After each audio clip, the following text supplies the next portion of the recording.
রোজা আসার পর থেকে ইউটিউবে কোনো ভিডিওই দেওয়া হয়নি। এটা রমজান মাসের প্রথম ব্লগ তোমাদের সাথে শেয়ার করছি।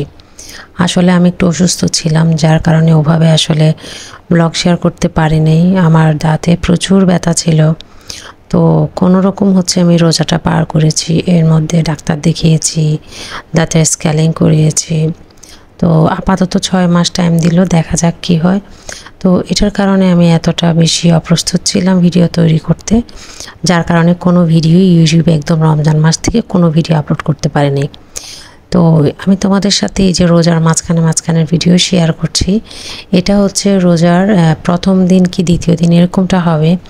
সেদিন কাপড় কিছু ধুয়েছিলাম, সেটা ব্যালকনিতে দিয়ে দিলাম, আর ব্যালকনি থেকে যে কাপড় নিয়েছি সেটা ভাঁজ করে রেখে দিচ্ছি। রোজার মাসে রুটিনটা একটু অন্যরকমই হয়। সকালেও কাজ, দুপুরেও কাজ, সন্ধ্যায়ও কাজ, সন্ধ্যার পরেও কাজ, আবার মাঝরাতেও কাজ। যদি আমরা ভাবি যে রোজার মাসে কাজ কম, সেটা একদমই ভুল।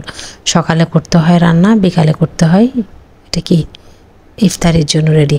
তো এদিকে আমি সব কাজকর্ম সেরে আমি এদিকে কিছু আলুর চপ করে নিচ্ছি, মানে ডিম চপ যেটাকে বলে। আলু সিদ্ধ করে নিয়েছি, একটু তেলে ভেজে নিয়েছি। এরপর আমি এই যে এভাবে একটু ব্রেড ক্রাম দিয়ে ডিমের ভিতর চুবিয়ে একটু ব্রেড ক্রাম দিয়ে কোট করে নিব।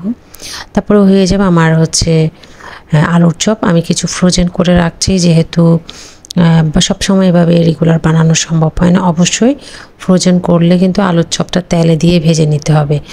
আর এমনিতে নর্মালি আমি কিন্তু ভাজি না, সরাসরি আলু ভর্তার মতো বানিয়ে আমি একদম করে ফেলি। তো এদিকে আমার ওইটা করা হয়ে গেল। সকাল সকাল এদিকে নিয়ে আসলো বাজার। দেখেন কত বড় মুরগি নিয়ে আসছে, এটা একদম দেশি মুরগি। এরপরে পেঁয়াজ, রসুন, তারপরে পটল, অনেকখানি বাজার নিয়ে আসলো। মাছ, মুরগি, অনেক কিছুই নিয়ে আসলো। এই যে দেখতে পাচ্ছেন মাছ, তাইল্লা মাছ, চিংড়ি মাছ, পাবদা মাছ। তো এগুলো এখন সবগুলা পরিষ্কার করে নিব, যেহেতু কাটা ছিল, কষ্ট হয়নি। আর এই যেখানে চাকনি দেখতে পাচ্ছেন, এগুলোতে সবসময় মাছ আনলে আমি মাছ ঢেলে নিই, যেহেতু মাছ ঢাললে মানে চাকনিগুলো অনেক বেশি একদম মেসি হয়ে যায়, গন্ধটাও সহজে যেতে চায় না। এই জন্য পুরান চাকনির মধ্যে মাছ আনলে, মাংস আনলে আমি এটার মধ্যে ভরে নিই। আর এই তো আমি এগুলো এখন পরিষ্কার করে নিচ্ছি। প্রথমে পাবদা মাছটা পরিষ্কার করে নিচ্ছি। পাবদা মাছের মধ্যে অনেক বেশি ময়লা থাকে, অনেক বেশি বলতে কালো কালো এক সাইডে যে এটা থাকে সেটাই পরিষ্কার করে নেব। খুব একটা কাটতে কিন্তু কষ্ট হয় না। এরপরও কিন্তু বাজার থেকে কেটে নিচ্ছি সময়ের অভাবে। এমনিতে রোজার মাসে সময় পাওয়া যায় না ওভাবে, তার মধ্যে যদি এরকম বাজার নিয়ে আসে তার কষ্ট। আনতে আনতে প্রায় 1টা বেজে গেছে বাজারগুলো আনছে। এদিকে আমি প্রথমে পাবদা মাছটা রান্না করলাম, এরপরে তাইল্লা মাছ। এখন রান্না করছি মুরগির মাংস, দেশি মুরগি। যেহেতু একটু সময় লাগবে, আমি একটা চুলে বসিয়ে দিচ্ছি। বললামই তো আমি আগে রান্না করি, এরপরে ইফতারিটা রেডি করি। তো আর এই যে দেখতে পাচ্ছেন অনেকখানি রান্না করে রাখছি, আসলে যেহেতু লাগে রোজার মাসে একটু রান্না করে ফ্রিজে রেখে দিব, এই আর কি। তো এগুলো এখান থেকে আবার কিছু জায়গায়ও পাঠাবো। তো এখানে আমার রান্না কমপ্লিট। এই যে পাবদা মাছ, তাইল্লা মাছ, চিংড়ি মাছ, মোটামুটি সব রান্না হয়ে গেছে। আর ওই যে একটা মুরগি দেখেছেন একটা প্যাকেটে, ওইটা দিয়ে কিছু চিকেন ফ্রাইয়ের জন্য করে রাখলাম, যেটা আমার জন্য অনেক দিন সুবিধা হবে। আর 2 বক্স হয়েছে প্রায়।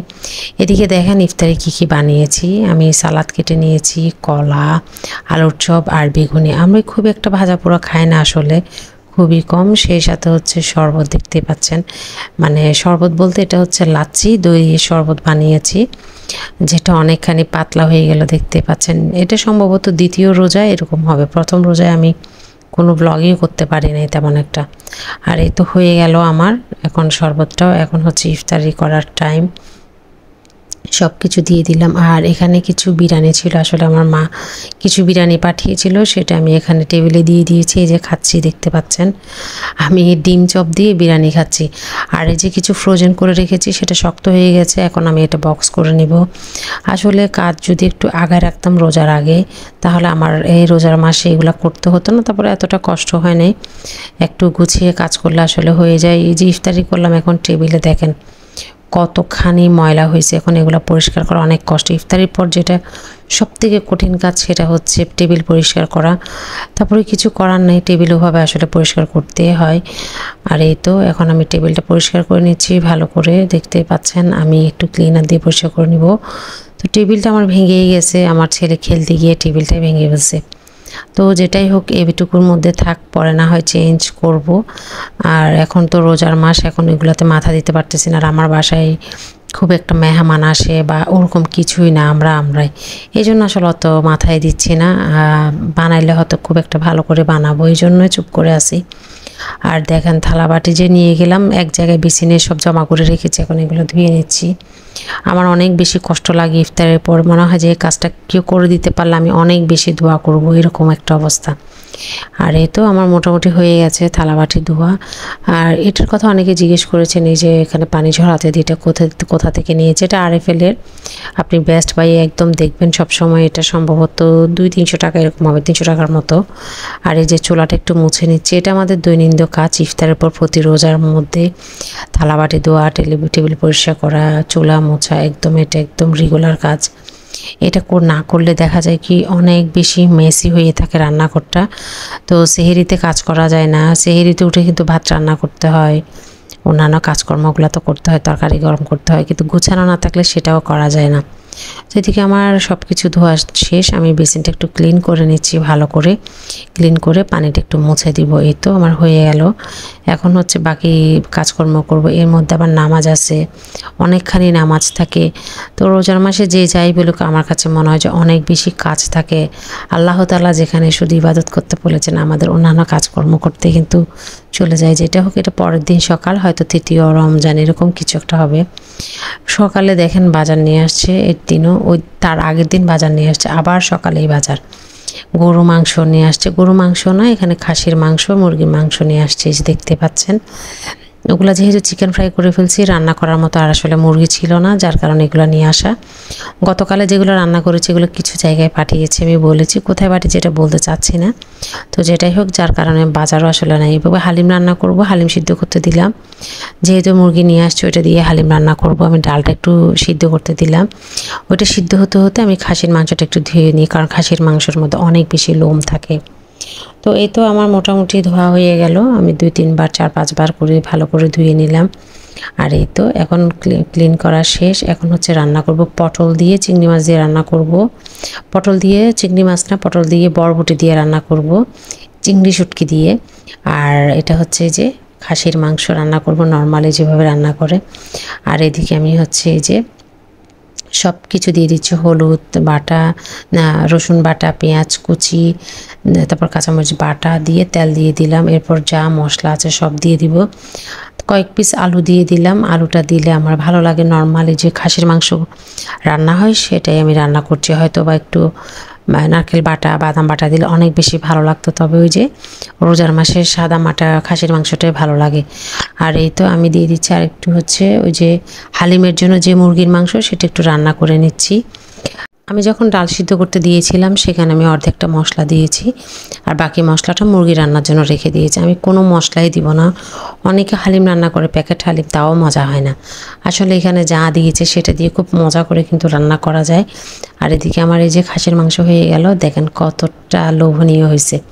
আর এই যে হালিমের মাংসটা হয়ে গেল। এখন হচ্ছে আমি রান্না করব, এটা কি বলে যেন, বুট ভাজি করব। এটার মধ্যে কিছু চটপটিও মিক্স করে নিয়েছি। এই তো এদিকে একটা করে নিচ্ছে, আসলে হাতে খুব একটা সময় থাকে না, আসলে কেমনে টাইম মনে হয় যে দৌড়ায়, টাইম আমার আগে মনে হয় টাইমই দৌড়ে আমার কাজের আগে। আর এদিকে যে হালিম সিদ্ধ করে রেখেছি সেটার মধ্যে আমি ডালটার মধ্যে আমি ওই যে মুরগির মাংসগুলো দিয়ে দিলাম, ভালো করে একটু জাল করে এখন বাগার দিয়ে দেবো, পেঁয়াজ রসুন সব কিছু দিয়ে। তো বাগার দেওয়াটা আসলে খুব ইম্পর্ট্যান্ট হালিমের জন্য। হালিম রান্না করার সময় যদি একটু তেল বেশি করে বাগার দিয়ে না দিই, খেতে কিন্তু ভালো লাগে না আসলে। তো একটু শুকনো মরিচও আছে, সেটাও দিব। আর এই যে আমি একটু বাটিতে তুলে নিচ্ছি, যেটুক পরিমাণ খাবো আমি ওইটুক পরিমাণ বাগার দিব, সবগুলো দিব না। এই যে এই বাটির পরিমাণ আমাদের হয়ে যাবে। আমি বাকিগুলো হচ্ছে ডিপে রেখে দিব। ডিপে রেখে দিলে দেখলাম যে ভালোই থাকে। আর এই তো আমি উপরে একটু তেল ছিটিয়ে বেরেস্তাটা দিয়ে দিচ্ছি। আমার এটা দেখেন কতটা সুন্দর হয়েছে। এটা আমার হয়ে গেল। আর একটু শুকনো মরিচও দিয়ে দিচ্ছি, এই যে দেখতে পাচ্ছেন। এরপর করবো হচ্ছে পেঁয়াজুটা আমার রেডি করা ছিল, এজন্য বেশি কিছু লাগে না, একটু নুন দিয়ে দিয়েছি। এখন হাতে মেখে আমি পেঁয়াজগুলো ভেজে নিব। এই যে পেঁয়াজু আমি একটা করে দিয়ে দিচ্ছি। আসলে রোজার মাসে পেঁয়াজু, বেগুনি, বুট ভাজি এসব না থাকলে মনে হয় যে রোজা মনে হয় না, রোজার সে আমেজটা আসলে পায় না। তো এগুলো আমি আগেই রেডি করে রেখেছি একদম রোজার আগে, পেঁয়াজুর এগুলো।